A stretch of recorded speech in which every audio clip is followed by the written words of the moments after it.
আসসালামু আলাইকুম। সংবাদে আপনাদের সবাইকে স্বাগতম জানাচ্ছি আমি সানজিদা আক্তার। শুরুতেই বিআরবি কেবল সংবাদ শিরোনাম। ফের রাশিয়া সফরে সিরিয়ার প্রেসিডেন্ট। আলেপ্পোর সাম্প্রতিক অভিযান নিয়ে সন্তুষ্টি প্রকাশ পুতিনের। স্থিতিশীলতা ফেরাতে সহায়তা করায় মস্কোর প্রতি কৃতজ্ঞতা সারার। পর্যটন খাতে নতুন মাইল ফলক জাপানের। প্রথমবারের মতো বিদেশি পর্যটকের সংখ্যা ছাড়িয়েছে ৪ কোটি। কোভিড পরবর্তী সময়ে আন্তর্জাতিক ভ্রমণ স্বাভাবিক হওয়ায় এই প্রবৃদ্ধি। পশ্চিম তীরে ইসরায়েলের চিরুনি অভিযানে আটক ১৩০। এক ফিলিস্তিনি যুবক নিহত। গাজায় অর্থের বিনিময়ে হামাসের অস্ত্র ক্রয় করে ধ্বংস করা হবে, জাতিসংঘে জানালো যুক্তরাষ্ট্র। শক্তিশালী ঝড় ক্রিস্টিনার আঘাতে লন্ডভন্ড পর্তুগালের মধ্যাঞ্চল। ৩ জনের মৃত্যু, বিদ্যুৎ বিচ্ছিন্ন ৮.৫ লাখের বেশি মানুষ। চরম দুর্ভোগে সাধারণ মানুষ। পুতিন জেলেনস্কি সম্ভাব্য বৈঠক ইস্যুতে ইতিবাচক রাশিয়া। দুই নেতার আলোচনা হতে হবে সুনির্দিষ্ট ফলাফল নির্ভর, শর্ত ক্রেমলিনের। ইউক্রেন জুড়ে রুশ হামলায় নিহত ৩। পরমাণু চুক্তি করতে ইরানকে ট্রাম্পের আলটিমেটাম। সমঝোতায় না এলে ভয়াবহ হামলার হুমকি। মার্কিন আগ্রাসনের জবাব দিতে পুরোপুরি প্রস্তুত জানালো তেহরান।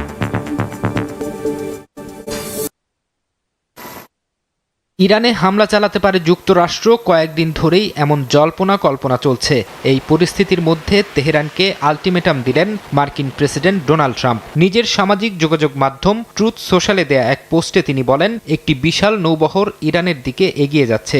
এটি অত্যন্ত দ্রুততার সাথে তার মিশন সম্পন্ন করতে সক্ষম। পারমাণবিক কর্মসূচি নিয়ে আলোচনার মধ্য দিয়ে একটি চুক্তি করার সময় ফুরিয়ে আসছে বলেও জানান ট্রাম্প। ইরান যদি পরমাণু অস্ত্র ইস্যুতে আলোচনায় বসে যুক্তরাষ্ট্রের সঙ্গে সমঝোতায় না আসে, তাহলে দেশটিতে যুক্তরাষ্ট্রের পরবর্তী হামলা আগের চেয়ে অনেক ভয়াবহ হবে বলেও সতর্ক করেন ট্রাম্প। মার্কিন পররাষ্ট্রমন্ত্রী মার্কো রুবিও ইরানের অভ্যন্তরীণ পরিস্থিতি নিয়ে এক বিস্ফোরক মন্তব্য করেছেন। তিনি দাবি করেন, বর্তমানে ইরান সরকার ইতিহাসের সবচেয়ে দুর্বল অবস্থানে রয়েছে এবং দেশটির অর্থনীতি সম্পূর্ণ ধসে পড়ার মুখে। রুবিও বলেন, যদি ইরানের বর্তমান শাসন ব্যবস্থা বা সর্বোচ্চ নেতা খামেনির পতন ঘটে, তবে পরবর্তীতে কে বা কারা ক্ষমতায় আসবে তা বলা খুবই কঠিন। তবে মার্কিন হুমকিতে মাথা নত করতে নারাজ ইরান। দেশটির পররাষ্ট্রমন্ত্রী আব্বাস আরাকচি জানিয়েছেন, তাদের বাহিনী যুদ্ধের জন্য পুরোপুরি প্রস্তুত। যে কোনো পথে মার্কিন আগ্রাসন হলে তাৎক্ষণিক এবং চরম পাল্টা জবাব দেওয়ার হুঁশিয়ারিও দিয়েছেন তিনি। একই সঙ্গে আরাকচি জানান, কোনো ধরনের হুমকি বা জবরদস্তি ছাড়া একটি ন্যায্য ও সমান পরমাণু চুক্তিতে তেহরানের আপত্তি নেই। জাতিসংঘে নিযুক্ত ইরানের মিশনও যুক্তরাষ্ট্রের সঙ্গে ন্যায্যতার ভিত্তিতে আলোচনার বিষয়ে ইতিবাচক মন্তব্য করেছে। তবে আলোচনার প্রস্তাব মানেই দুর্বলতা নয় উল্লেখ করে ইরানি মিশন কড়া হুঁশিয়ারি দিয়ে বলেছে, যদি বাধ্য করা হয় তবে তেহরান এমনভাবে আত্মরক্ষা ও পাল্টা আঘাত হানবে যা আগে কখনো দেখা যায়নি। ইউক্রেন জুড়ে আবারও ব্যাপক হামলা চালিয়েছে রাশিয়া। বুধবার কিয়েভ ও দিনিপ্রো পেট্রোস্কে ব্যালিস্টিক মিসাইল এবং প্রায় 150 ড্রোন হামলায় কয়েকজন নিহত হওয়ার খবর পাওয়া গেছে। আকাশপথে চালানো এই হামলায় আবাসিক এলাকা ক্ষতিগ্রস্ত হওয়ারও খবর দিয়েছে ইউক্রেনের বিমান বাহিনী ও স্থানীয় প্রশাসন। চলমান এই রক্তক্ষয়ী যুদ্ধে দুই পক্ষেই ক্ষয়ক্ষতির পরিমাণ ভয়াবহ আকার ধারণ করেছে। যুদ্ধের মাঝেই আবুধাবিতে শুরু হওয়া শান্তি আলোচনাকে ইতিবাচক অগ্রগতি হিসেবে দেখছে ক্রেমলিন। রুশ প্রেসিডেন্টের পররাষ্ট্র নীতি বিষয়ক উপদেষ্টা বলেছেন, পুতিন কখনোই জেলেনস্কির সঙ্গে বৈঠকের সম্ভাবনা নাকচ করেননি, বরং জেলেনস্কি চাইলে তাকে মস্কোয় আমন্ত্রণ জানানো হবে এবং তার সর্বোচ্চ নিরাপত্তা নিশ্চিত করা হবে। তবে এই বৈঠকের জন্য কঠোর পূর্বশর্ত জুড়ে দিয়েছেন রুশ কর্মকর্তা। তিনি জানান, কোনো লোক দেখানো বৈঠক নয়, বরং পুতিন জেলেনস্কি সাক্ষাৎ হতে হবে সুপরিকল্পিত এবং সুনির্দিষ্ট ফলাফল নির্ভর। বুধবার অধিকৃত পশ্চিম তীর জুড়ে একযোগে চিরুনি অভিযান চালায় ইসরায়েলি সেনারা। নাবলুস, তুবাস ও কালকিলিয়াস সহ বিভিন্ন এলাকা থেকে শতাধিক ফিলিস্তিনিকে আটক করা হয়। এর মধ্যে নারী ও শিশুও রয়েছে। ঠান্ডার মধ্যে বাসিন্দাদের ঘর থেকে বের করে ঘণ্টার পর ঘণ্টা জিজ্ঞাসাবাদ ও বাড়িঘরে ভাঙচুর চালানোর অভিযোগ উঠেছে দখলদার বাহিনীর বিরুদ্ধে। একই দিন বেথলেহেমের একটি সামরিক চেকপোস্টের কাছে ইসরায়েলি সেনাদের গুলিতে এক যুবক নিহত হয়। পরিবারের অভিযোগ, যুবকটিকে গুলির পর তার মরদেহও নিয়ে গেছে সেনারা, যদিও ইসরায়েলি বাহিনীর দাবি ওই যুবক ছুরিকাঘাতের চেষ্টা করছিলেন। পশ্চিম তীরের মাসাফের ইয়াত্তার 3টি গ্রামে দখলদার সশস্ত্র ইসরায়েলি বসতি স্থাপনকারীরা একযোগে অগ্নিসংযোগ করেছে। ফিলিস্তিনিদের ঘরবাড়িতে আগুন লাগলেও সেখানে ফায়ার সার্ভিস বা অ্যাম্বুলেন্সকে ঢুকতে দেওয়া হয়নি। জাতিসংঘ মানবাধিকার বিষয়ক হাই কমিশনারের দফতর অধিকৃত পশ্চিম তীরে রাষ্ট্র সমর্থিত বসতি স্থাপনকারীদের সহিংসতার তীব্র নিন্দা জানিয়েছে। সংস্থাটি বলছে এই সহিংসতার কারণে ওই এলাকায় জোরপূর্বক বাস্তুচ্যুতি ঘটছে। এদিকে গেল সপ্তাহে পূর্ব জেরুজালেমে জাতিসংঘের ফিলিস্তিনি শরণার্থী সংস্থা UNRWA এর কম্পাউন্ড গুড়িয়ে দেওয়ার ঘটনায় তীব্র নিন্দা জানিয়েছে যুক্তরাজ্য, ফ্রান্স সহ ইউরোপের 11টি দেশ।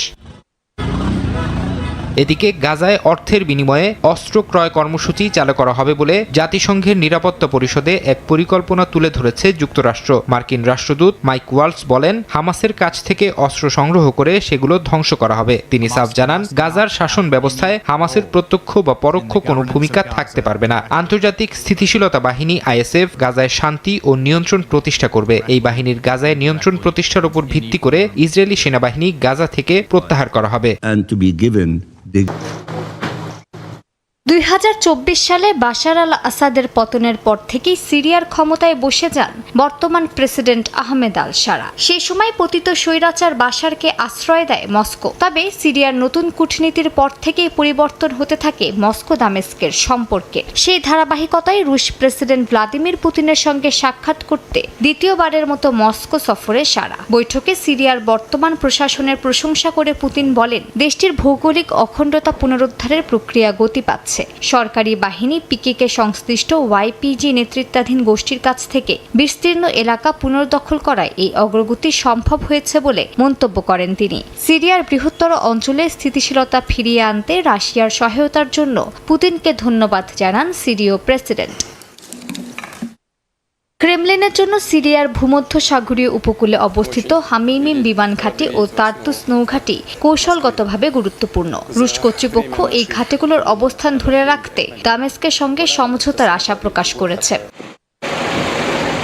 এরই মধ্যে সিরিয়ার উত্তর পূর্বাঞ্চলের কামিশলি বিমানবন্দর এলাকা থেকে রুশ বাহিনী সেনা ও সামরিক সরঞ্জাম প্রত্যাহার শুরু করেছে। স্থানীয় সূত্র ও আন্তর্জাতিক সংবাদ মাধ্যমের তথ্য অনুযায়ী সামরিক কার্গো বিমানে করে এসব সরঞ্জাম লাতাকিয়ার হামিমিম বিমান ঘাঁটির দিকে সরিয়ে নেওয়া হচ্ছে। বিশ্লেষকদের মতে SDF এর কৌশলগত গুরুত্ব কমে যাওয়ায় এবং দামেস্ক সরকারের নিয়ন্ত্রণ জোরদার হওয়ায় কামিশলি থেকে রুশ সেনা সরিয়ে নেওয়া হচ্ছে।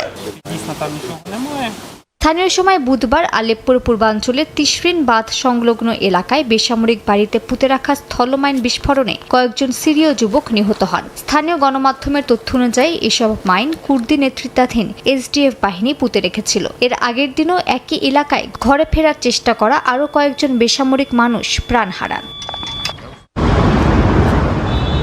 পর্যটন খাতে নতুন আশার আলো দেখছে সূর্যোদয়ের দেশ জাপান। 2025 সালে দেশটিতে আগত বিদেশি পর্যটকের সংখ্যা দাঁড়িয়েছে 4,27 লাখে, যা জাপানের পর্যটন ইতিহাসে সর্বোচ্চ। সীমান্ত পুরোপুরি খুলে দেয়া, আন্তর্জাতিক ফ্লাইট বাড়ানো এবং দুর্বল ইয়েনের কারণে জাপান বিদেশিদের কাছে সাশ্রয়ী গন্তব্য পরিণত হওয়ায় এই রেকর্ড প্রবৃদ্ধি সম্ভব হয়েছে। করোনা মহামারীর সময় জাপানের পর্যটন খাত সবচেয়ে বড় ধাক্কা খায়। আন্তর্জাতিক ভ্রমণ প্রায় বন্ধ থাকায় বিদেশি পর্যটকের সংখ্যা তলানিতে নেমে যায়। তবে 2024 সাল থেকে খাতটি ধীরে ধীরে ঘুরে দাঁড়াতে শুরু করে।